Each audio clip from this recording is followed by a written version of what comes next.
Let some attendees trickle in. Hi, Lynn. Hi, Danny.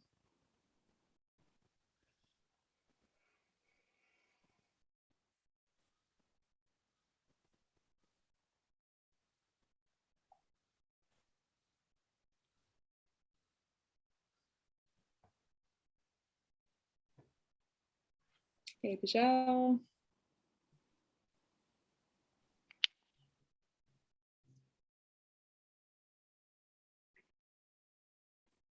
Just wait a few more minutes and then we'll get started. Maybe 1 minute.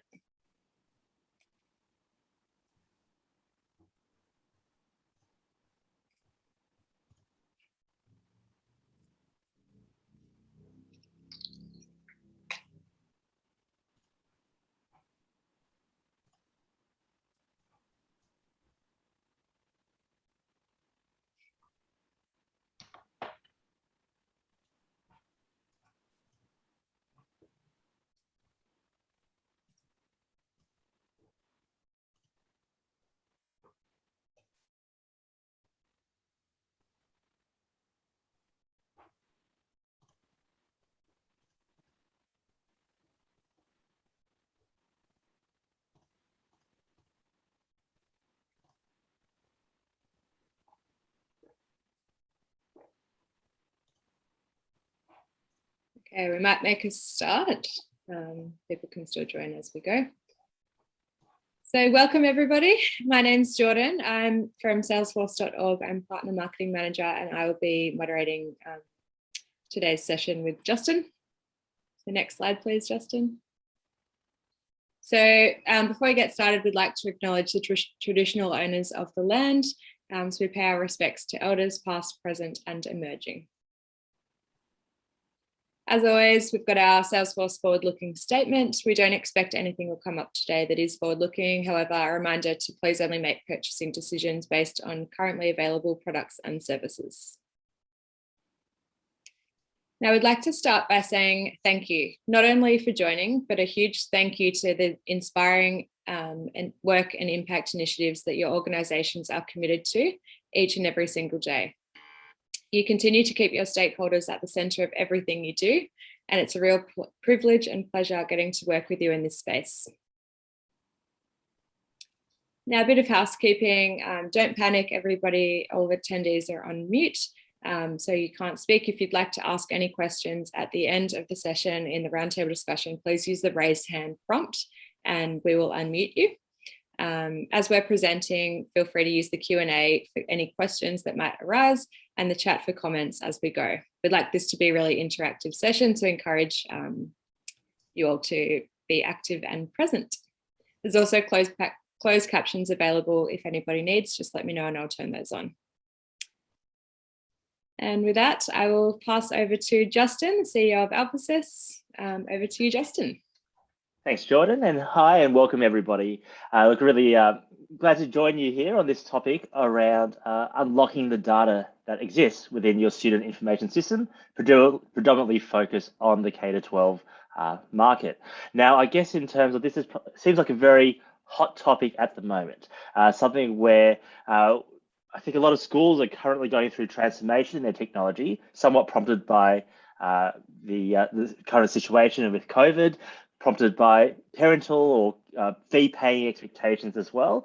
And it's definitely something which we've been grappling with along with Salesforce and with our various partners and customers, trying to understand what is at the heart of the challenge that they're trying to address and what are some ways of approaching it. And I hope that this session here will assist you in getting a better understanding of what our viewpoint is for K-12 schools, but also then what are some easy actionable steps that can be taken to start progressing into a place where you can have the best of good quality data, good quality systems, but also unification of information such that we don't have as much of a fragmented approach to technology. Now, the agenda that we have today is we've already done the welcome, but we'll do a bit of an introduction into student information systems, the ecosystem around there, and then moving into a deep dive into best practices. We will also then have an open discussion, a Q&A session. And as such, we really want to welcome as many questions as possible. So can I encourage that you either through the chat window or ideally through the Q&A function of Zoom, start asking questions. But of course, during the panel discussion, if you wanted to raise your hand, more than happy for you to do so. And I'm sure we can facilitate having you ask the question live. I'll play that facilitation role for the panel, after which we'll wrap up. We'll try and finish a little bit early, but of course, depending on the number of questions that you have, we may use up the full amount of time. I'm really pleased to be able to have on our panel today three very amazing people. I've really enjoyed interacting with all three. First of all, starting with Anthony England. Many of you may know him well due to his background in the student information system space, but he does currently play that role of the Director of Innovative Technologies at Pymble Ladies College. And so I'm really excited to hear some of his insights through the Q&A, specifically around what transformations look like at Pymble and some of the things they're looking at. We also had Jeremy Kwok, who's the Assistant CEO at Australian Christian College. They're a bit different in the sense of them being a school with a lot of remote learning, not just due to COVID, but actually due to the fact that it's part of their operating model. And they've got a number of school brands, a number of school campuses that they all manage quite centrally. And as such, I'm sure there'll be a lot of questions for Jeremy on that nature. And finally, we have Saurabh, who heads up or is the Regional Director of Education in ANZ for Salesforce.org. And Saurabh, he's got good experience in the education sector, having been both on the services side of DXC and now on the product side and platform side in Salesforce. And he'll be able to answer any questions you might have about Salesforce more directly that might come up in conversation. So without further ado, let's look into student information systems. So all schools need to have something that is going to be managing that student school life. And I think the SIS solutions have played an amazing role in helping with that. When you think about it, when SISs were built, it was at a time where there were a lot of manual processes, a lot of paper-based processes, and it was really a great opportunity to say, well, how do we start digitizing it? How do we start making things better? And so these solutions have existed 20, 30 years now, playing a really important role in running a school. What's happened over the last few decades is that educational needs have grown and changed. And so as a result, many point solutions have been developed to address some of those specific needs. I've constantly coming across new technologies, whether it be well-being focused, maybe high performance for sport. It could be extracurricular activity management when it comes to scheduling, even scheduling tools. A whole raft of tools have been built to sit outside the SIS in order to provide very specific capabilities. The challenge, however, that a lot of IT directors now have is that now there's a lot of systems. Even though great, they do their function extremely well, and you get the chance to perhaps rip and replace or swap tools if you feel that something's not quite hitting the mark. But the thing is that data becomes siloed. Functional capabilities become siloed. And when we read through the forums of things like the Mighty Forum, which I know many of you here on this call are on, or when I look at the conversations that we've had with various people in the sector, there's this growing discontent with the inability, I guess, with that inability to access data in one place that's needed to support the school community more holistically. And that need to constantly introduce new tools and new spreadsheets when something new happens. And I think COVID's definitely been a great example of that, where as COVID's happened, how does a school rapidly get the capability needed to be able to deal with attendance, to deal with remote learning, and deal with all those kind of capabilities that historically had all been done on site? Now, further to that challenge, the expectations that parents, carers, fee payers have are always growing. I'm sure you've all heard it. Oh, I want to have a Netflix kind of personalization where you know who I am. I want the interaction with my school to be as easy as Amazon. These are the kinds of things that people are saying, but it's very difficult for a school to deliver those expectations short of either acquiring another tool or building something custom on the outside. Now, one of the things that we've been seeing is a lot of acquisitions happening in the market across the SIS and the non-SIS space. So there's these global giants that I guess have purchased and acquired. But then there's a concern about what does that mean in terms of is the cost going to go up, as well as is there enough investment into R&D? And I think when we've been seeing what's been going on in the market, there's been a bit of a mixed bag. Some have definitely used that investment to improve the experience, but others perhaps their customers are feeling like it's falling a little bit short. And I guess finally, then we're seeing schools looking towards a best of breed approach. That's what they desire.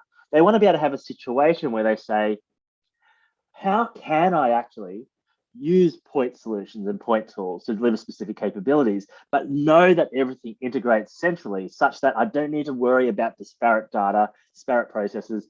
I'm only using them for a point capability, but then can deliver a unified experience, not just to our staff internally, but to the community more holistically. I just want to first, though, before we go into some more actual steps, confront the elephant in the room. On this call, we've got a lot of IT directors. We even have SIS providers here. And I guess the reality is, oh, here we go again. It's probably what a lot of people are thinking. And every time I talk to people in this sector, I hear things like, oh, this is not the first time that someone has talked about trying to solve this problem.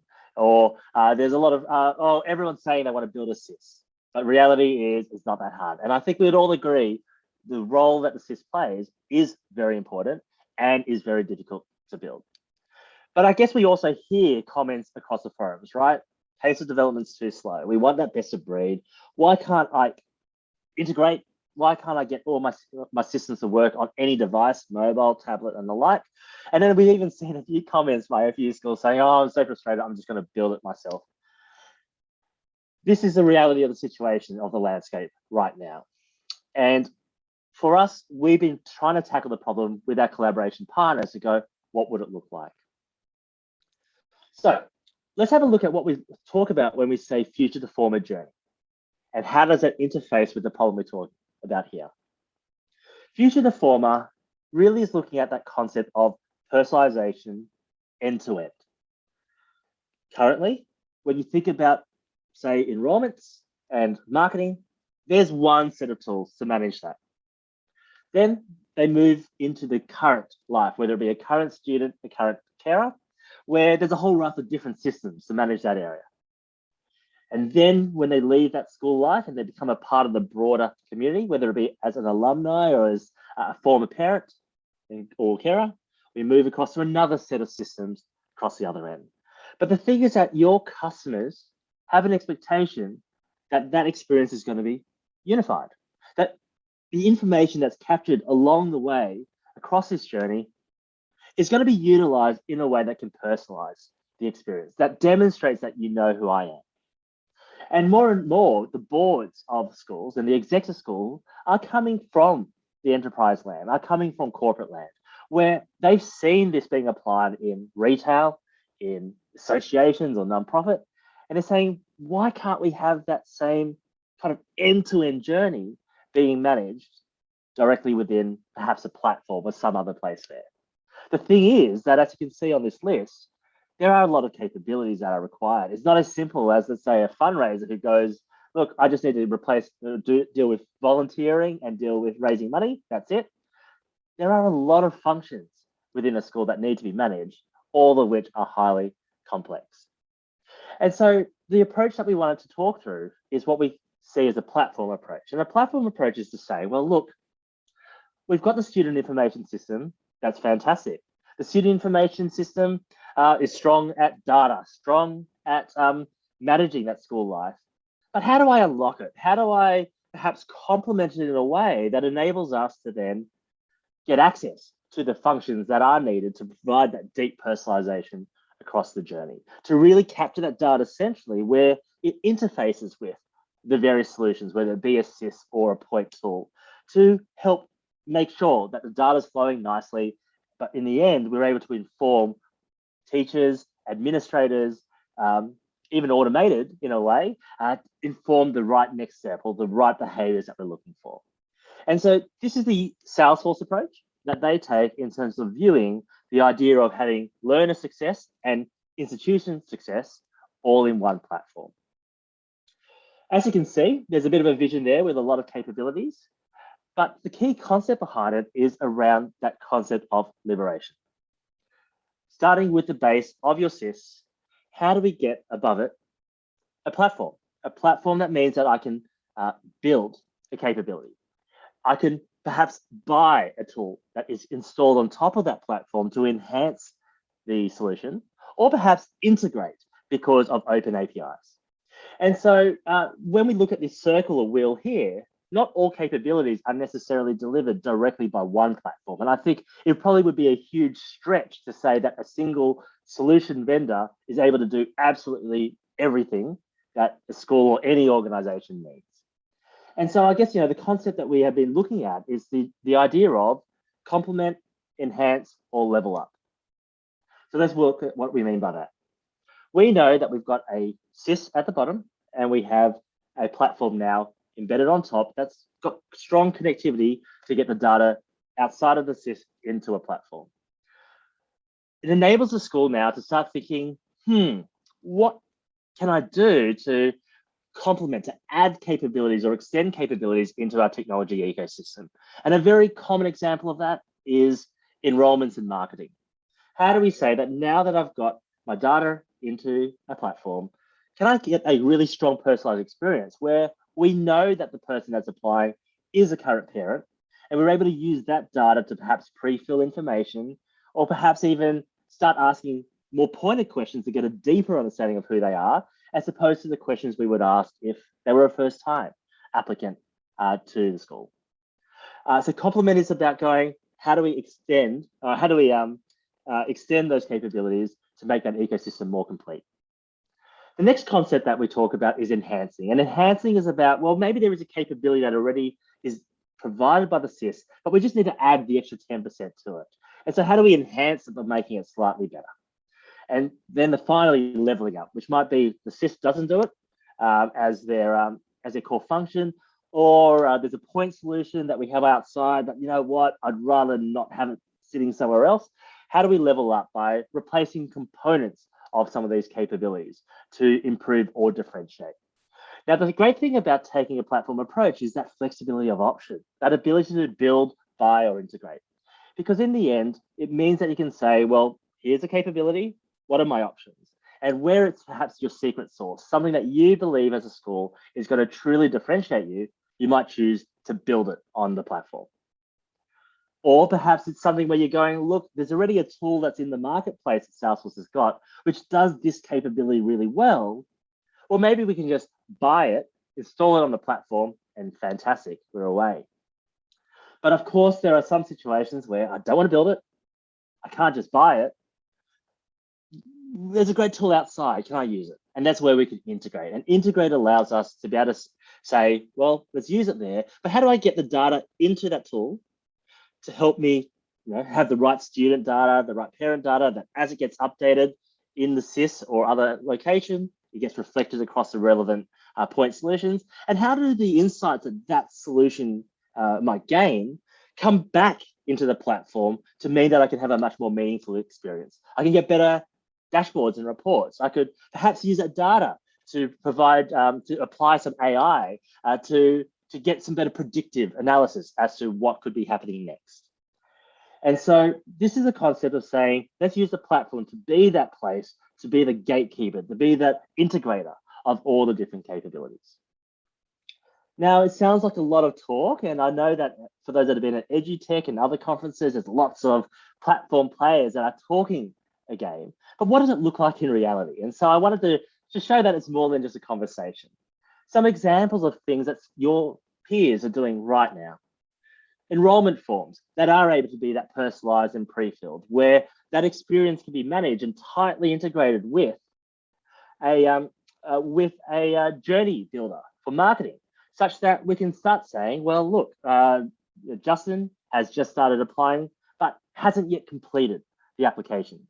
How do we start using a journey to prompt and to guide and to help Justin to be able to understand, to be able to learn more at the school and really encourage the completion of the application?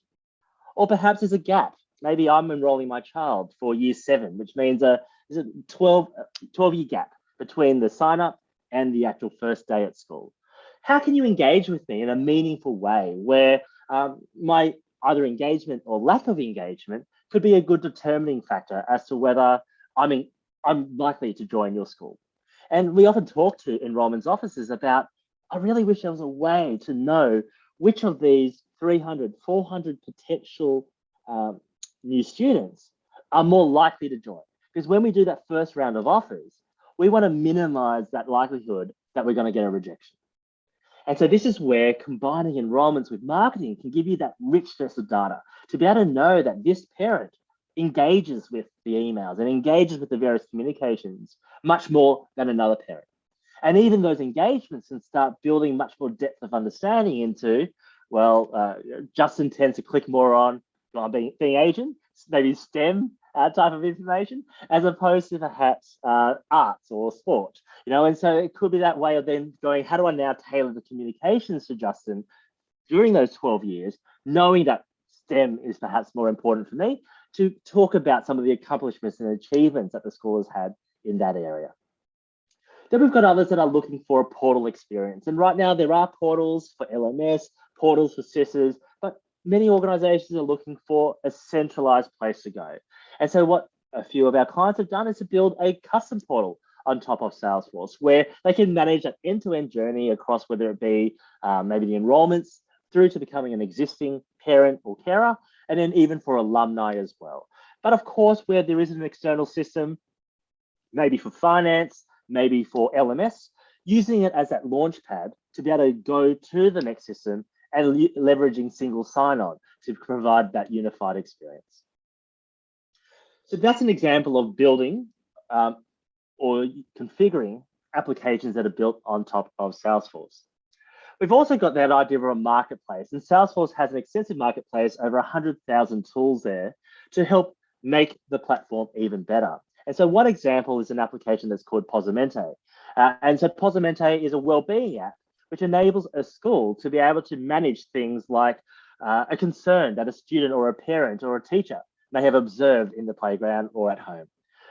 Any one of those stakeholders be able to log that concern and to be able to have an automated workflow, or at least some strong workflows, to be able to help a care team, whether it be the year coordinators or the pastoral care team, to manage those concerns even before it reaches a need for counselling.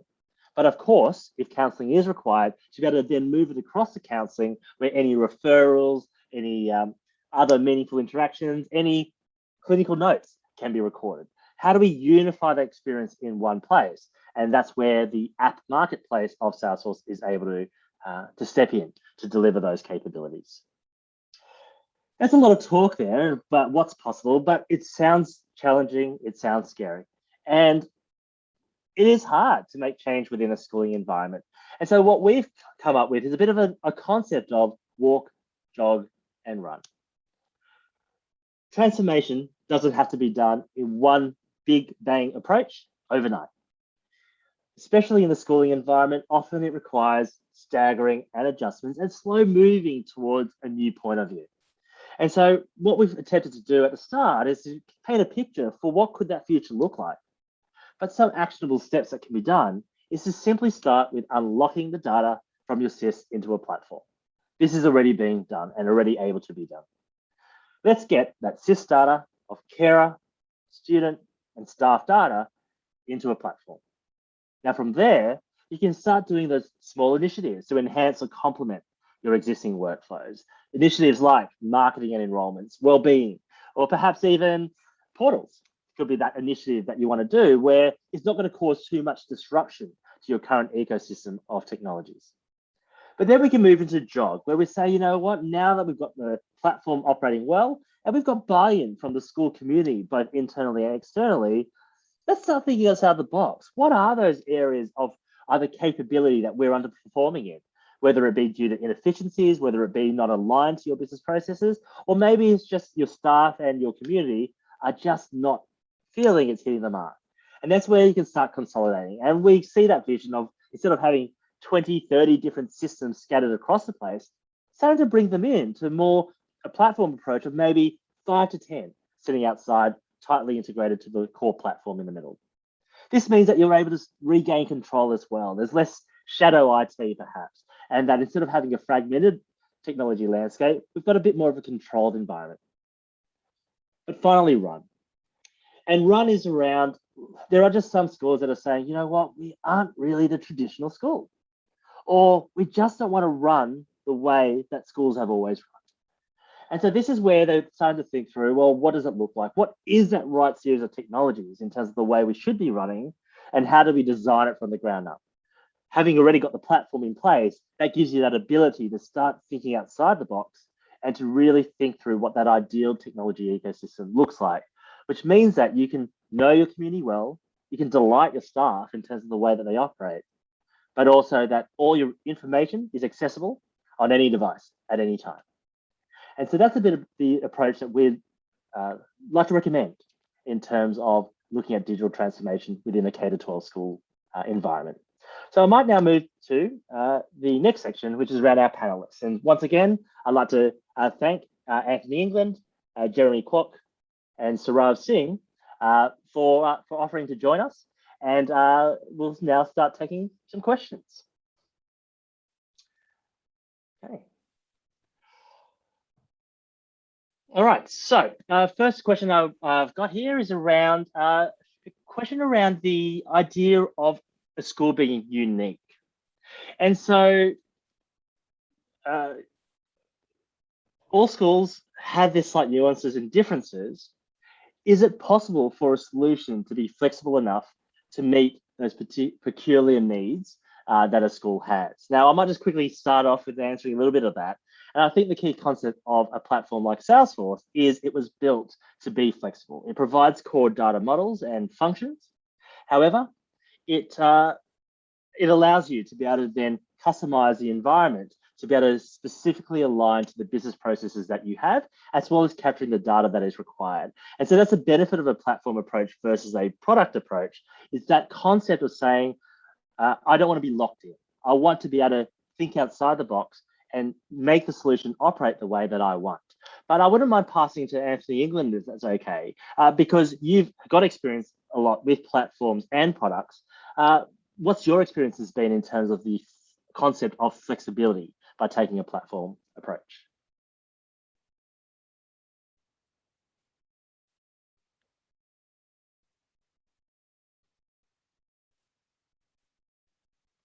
Oh, I think Anthony might be off there for a bit, so I might say pass it over to Jeremy perhaps then to answer that question.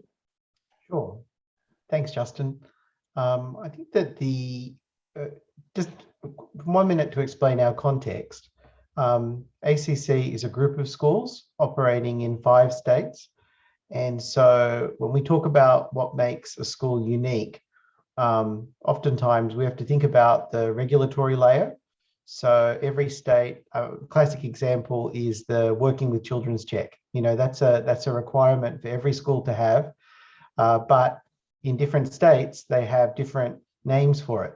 So Queensland, we call it the blue card, you know, New South Wales, working with children's check.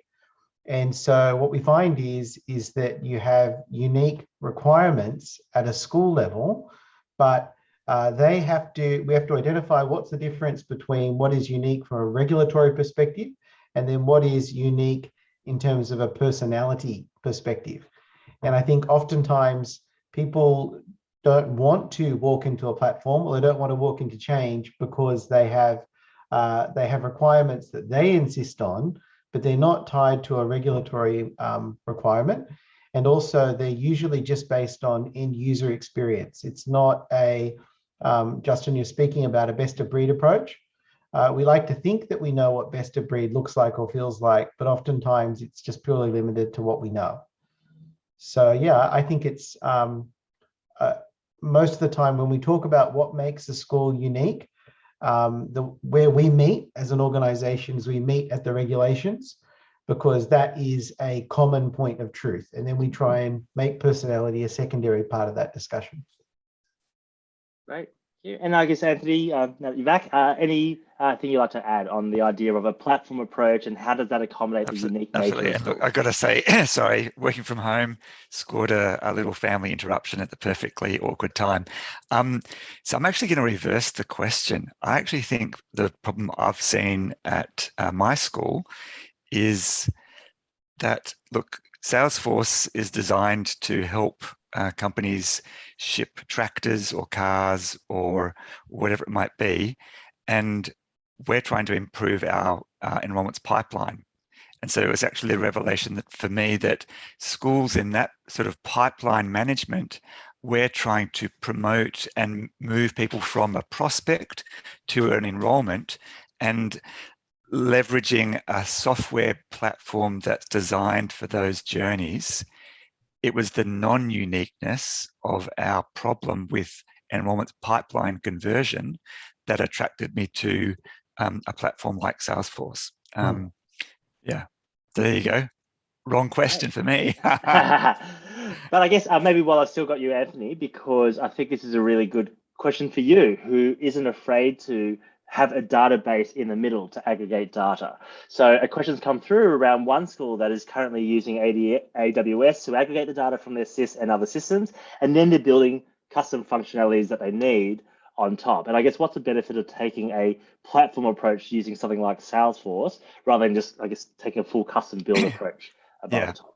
Yeah. So I'm an ice maker who sees the advent of the fridge.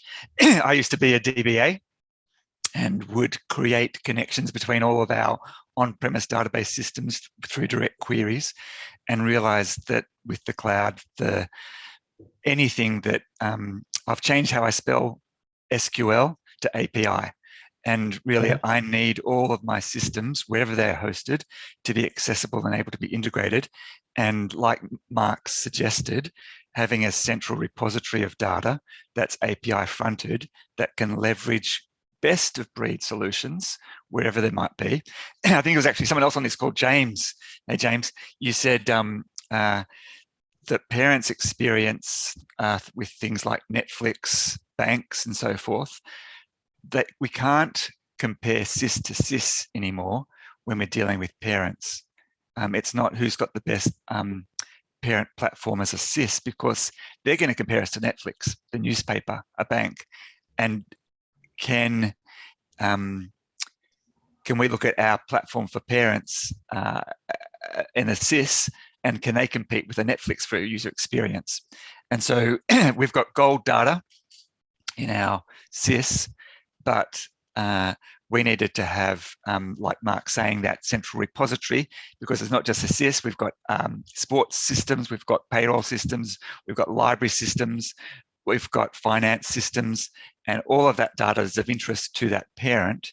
And so, like Mark, we need to have a central repository hosted in the cloud that services things like Salesforce, like our admin system, like our sports system, like our new library system, to broker that information. So I'm actually suggesting that we move from a single source of truth to single origins of truth, but then a separate source for all of those systems. And Salesforce, why I like that is for things like the marketplace and its focus on the customer transitions and journeys, becomes one of those systems that gets released to do what it does so well without confusing and compromising what our SIS does so well. And I think to extend to that, one of the of course, if you've got a huge IT team that can technically build custom applications, that's great. But what a platform does is it takes away some of those core functions that can be tricky and difficult to manage. Things like user account management, be able to ensure that every piece of data that data table that you create will be able to have an API endpoint automatically generated for you, to be able to build workflows in a point-click environment without needing a whole raft of coders behind it. And so I guess this is where schools get to benefit from what platforms like Salesforce have learned across the times, working with corporates and nonprofits that are seeking to be able to rapidly develop a solution without necessarily needing coders. That's what a platform offers over and above simply taking that custom build approach. And I got to put like thumbs up to all of the SISs out there, because a lot of them now, you'll find, I know our one is starting to invest in API presentation. And so that's going to be more and more available, where interoperability is one of the key hallmarks of a appropriate system through leverage through those APIs. Yeah. Thank you. Now, Saurabh, I've got you on the call, and I guess it's a question around, look, Salesforce is this global giant. We see Salesforce towers going up, and I think there's one in Sydney coming that's going to be there in Circular Quay shortly. But why do they care about this K-12 market in Australia specifically? I mean, it seems like out of nowhere, suddenly there's a lot of talk about Salesforce in this space. And so could you maybe share a little bit about why this space is important and the kind of investments that Salesforce are making to ensure that they're not left behind and not just the poorer cousin of the Salesforce juggernaut? Right. Thank you, Justin. Thanks for the question, and great to be here as well. Look, I appreciate, obviously, but our customers range from, emerging to small businesses, to mid-market, to enterprise, to government clients as well. So we obviously work with a range of customers across the board, and to Anthony's point as well, of course, multi-industries as well. Salesforce.org particularly, we are the non-profit and the education business unit within the wider Salesforce. And particularly when it comes to the customer sizes, even a small K-12, that's as important to us as any other major public sector account or an enterprise account as well. My team particularly looks after all the K-12, vocational and higher education. You can be confident with any of your technology investment, that they will always be supported by Salesforce through continuous innovation. And the biggest part for Salesforce, particularly when it comes to K-12, is our vibrant user community. Everybody who is here today, and again, that's something that we learn from each other a lot as well. So again, it doesn't matter what size of the organization you are in. We work with some of these NGOs and not-for-profit that could be 5 to 10 employees at the organization. Every K-12 school is unique, and we look at serving every K-12 school like any other major enterprise as well. Right, thanks for that, Saurabh. Now, we've got a question just regarding if a school takes that traditional approach, walk, jog, run, how long does it take to do that kind of transformation? Especially thinking about all the different aspects like integration, change management, training, onboarding. Great question, so thank you for that. And honestly, it really depends a lot on your culture. So I will pass it to Jeremy and then Anthony after that. But I think it often depends on the culture. Some schools are used to change and used to innovation and clearly see themselves as being the leader. And we've seen those changes happening maybe in crawl could be 3 months, as quick as that. Or walk could be 3 months, jog could be a year, and then run could be another year after that. But others might see it more as instead of being a 1 to 2 year journey, a 5-year journey. But perhaps, Jeremy, at ACC, you have been in a school that's not been afraid to challenge status quo. You've even got probably one of the few schools that I know that uses a non-school specific finance system to manage finance. Yep. What's that been like in terms of change there, and how do you approach that concept of transformation, and how long does it take? Yeah. Okay. So for us, 12 months would be sort of our unit of time to make a transition. The thing that would stop us from running, it's almost always historic data. So it's kind of coming to grips with what are the artifacts that you've collected in the system that you've been using, and what are you willing to discard. So all of the different pieces that come into a database, is it your intention to move into a new system or platform with all that data intact? Now, 9 times out of 10, schools will say yes, of course. You have to bring everything with you. But I think for us, we've chosen not to take that approach because we recognize that it's going to create a lot of pain points for us to get to that faster cycle of iteration. So I'd say 12 months, I'd say come up with an agreed upon model of all the historic data and what you've come behind. Mistakes, a lot of the mistakes that we've made it's in that implementation time. So what happens is you spend a lot of time choosing a platform, or you spend a lot of time investing in the why this approach is better than that approach. But I think what I found is that you can't assume that just because you've trained people, you've onboarded people in a way that you thought was adequate, it doesn't mean that the person themselves has received that information and they've taken it on board. So that's probably my other key thought to that, is that the run goes well past the implementation, and the battle for whether or not it all comes together is at the onboarding stage and the training stage. Yeah. Great. And Anthony, you've been Pymble's not been afraid of innovating and trying new things. What's transformation look like for you, and what's the kind of time frame that you see transformation needing to take? I think you might be on mute there. There's always one, right? Yeah, yeah, it's me. Hey, woo, welcome to 2021. No one's ever had that before, have they? I've just invented something new. Look, we've been a bit on the bleeding edge, and as such, getting clarification internally around what good looks like, and communicating that well with our partners has hurt us a bit through not doing it.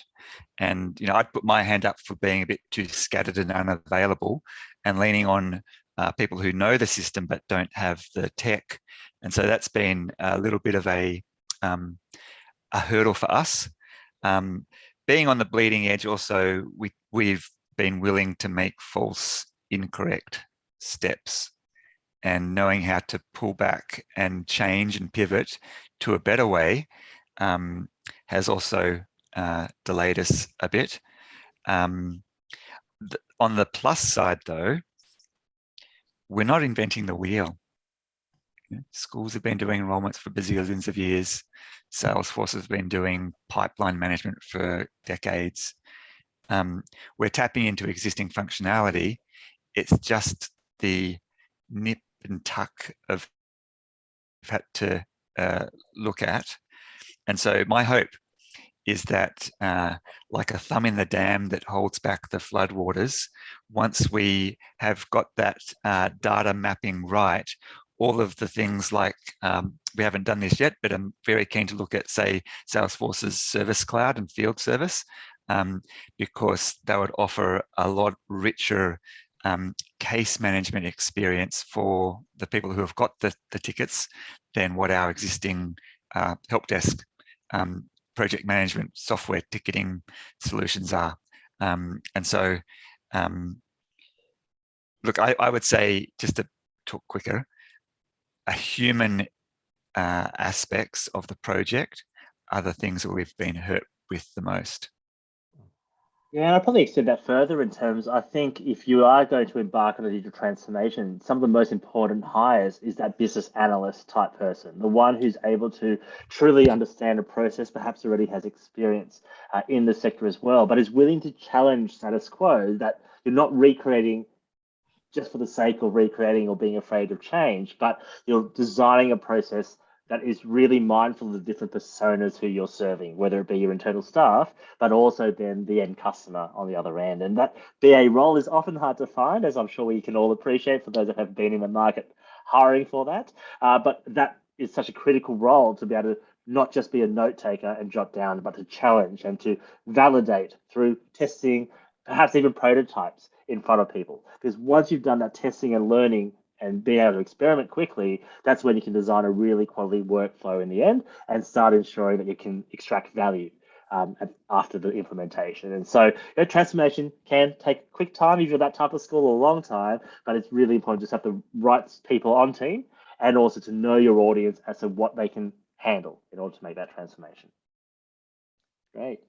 Now, in terms of the concept of change, I think all of us have experienced trying to implement change of processes at a school, and there are a lot of, unlike many other sectors, you often have staff that have been there for 20 years, and that's not unheard of in a schooling environment. Are there any tips for how to help get people on board, especially in environments where there's a lot of people that have seen now 3 transformations perhaps in their time? once again, Jeremy, and then Anthony. Yeah, I think that there's a key point. I'll just pick up on what you were saying before about recruiting, and eventually we have to stop perpetuating the cycle of bringing people onto the team who become who balkanize change.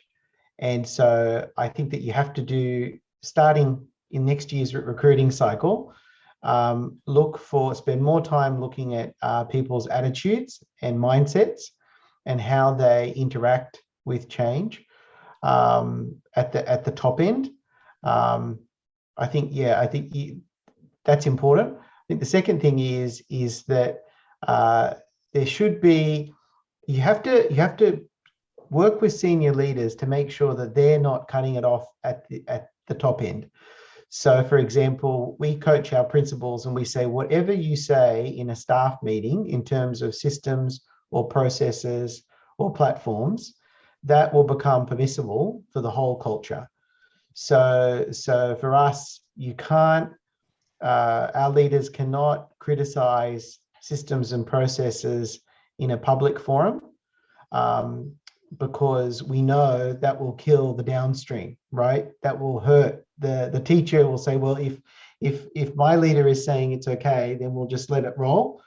The third thing is that we also strongly encourage people to know what they're talking about. So a lot of the times people get invited into change meetings because of their role, not because of their influence or because of their capacity. And so I'll never forget the last time we had a big meeting about a platform, the criteria. So I'll give the people of 10. Is our audio public at the moment? Yeah. Yeah.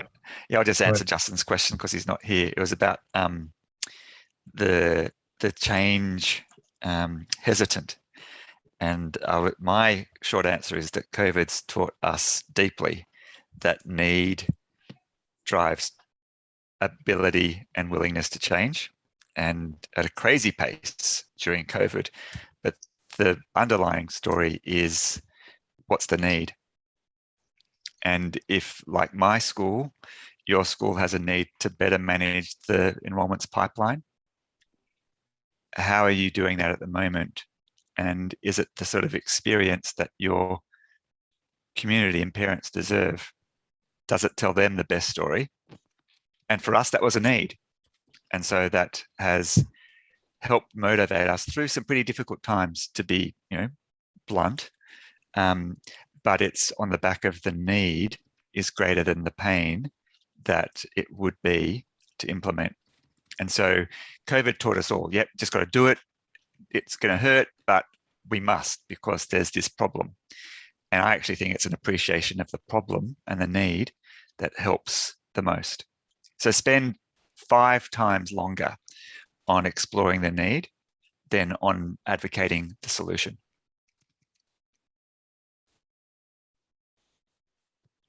And now Justin's questions that aren't here. Were there any other questions, Jordan? We can just going back.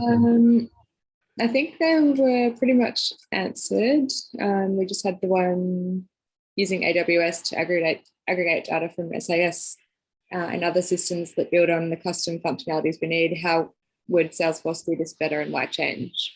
Yeah, I think that was Martin from memory. I think that's a great move, and that's what we've done too. But you've got to feed the data into a functional system that does something well. And Salesforce, just Google them. They exist, and they help people manage their sales pipeline, for us, enrollments pipeline. So that's one of those endpoints that helps Liberate leverage our data. And so that central repository is ground zero. And from there, you need to get tools like that Salesforce to make the best use of that magical data. Perfect. Yeah. And maybe I can just add to that as well what Anthony just said. It's really complementing what AWS you probably are using at your school and what Salesforce can offer to that point. Yeah. Great. I think that's, any more questions from anybody that's What's the pricing structure? Yeah, look, I'm happy to take that again. Particularly for our education community and not-for-profit community, the pricing is quite competitive. We don't price at commercial price points. It's heavily discounted for our not-for-profit customers and for our education customer. But again, happy to discuss that in further detail as well. But yeah, go ahead. As some, I'll also be more straightforward. So from a school's perspective, we get 10 enterprise licenses, and if you think about your enrollments team, and that includes foundation and fundraising, and they're a group of people that you really want to take on a great journey. So the not-for-profit educational licensing cost for Salesforce is you get 10 free.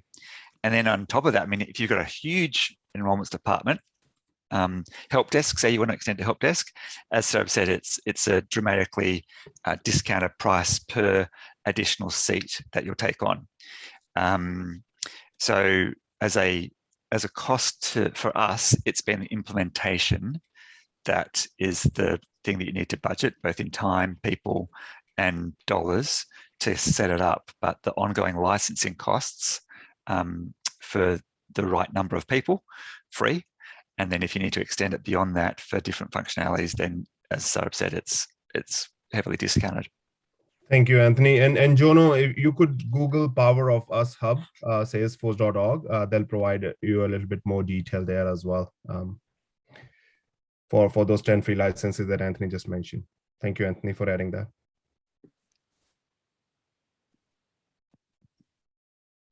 Great. Well, if that's it, thank you so much for your time to all of our amazing speakers and our attendees. We'll be sharing, we'll combine obviously these two sessions together, and we will share out the recording and the deck early next week. So get in touch with AlphaSys if you've got any further questions, or Saurabh from Salesforce. Have a great weekend, everybody. Thank you all. Bye. Thanks. Bye.